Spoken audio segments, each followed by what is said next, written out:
Ici 19h20, bonsoir à tous, soyez les bienvenus dans ce journal commun aux rédactions de Lyon et Grenoble.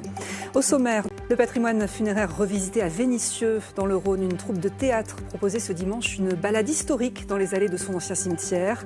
Un voyage à travers le temps, à travers des vies fascinantes de plusieurs figures locales.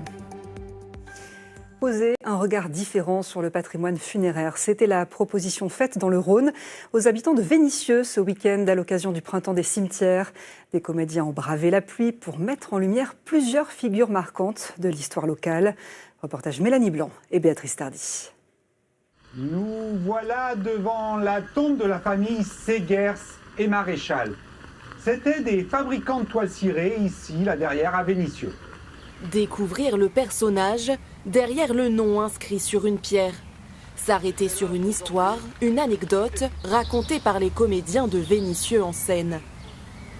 Bienvenue aux établissements Maréchal et Fils. Pendant 1 heure, artistes et spectateurs bravent la pluie à travers les allées du cimetière, à la rencontre de figures qui ont marqué l'histoire locale, comme le peintre Georges Manillier, le rosiériste Joseph Pernet-Duché ou encore la marquise Catherine de Chaponnet. Roi de l'Aube-Rivière. Mettre en évidence ces personnes qui ont beaucoup participé à la ville de Vénissieux et puis également qui ont rayonné au-delà de Vénissieux, hein, parfois même dans la France entière.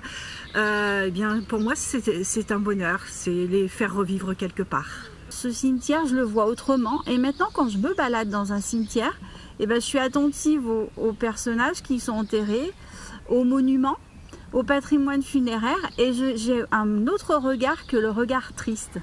Parler de ces lieux autrement, c'est l'objectif du printemps des cimetières, créé il y a 10 ans pour valoriser ce patrimoine. Et les visiteurs, eux, apprécient. Il y a des rues dans Vénissieux qui correspondent à ces personnes. Donc on a pu mettre une histoire derrière tout leur passé. Et certaines tombes méritaient bien des explications. Le cadran donne la position des étoiles au moment où cet Espagnol est arrivé. De l'autre côté, c'est au moment où il est parti d'Espagne. Enfin, c'est fabuleux.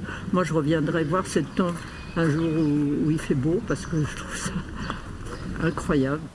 Des histoires que ces comédiens amateurs espèrent faire perdurer, avec peut-être d'autres personnages qui n'attendent que d'être mis en lumière.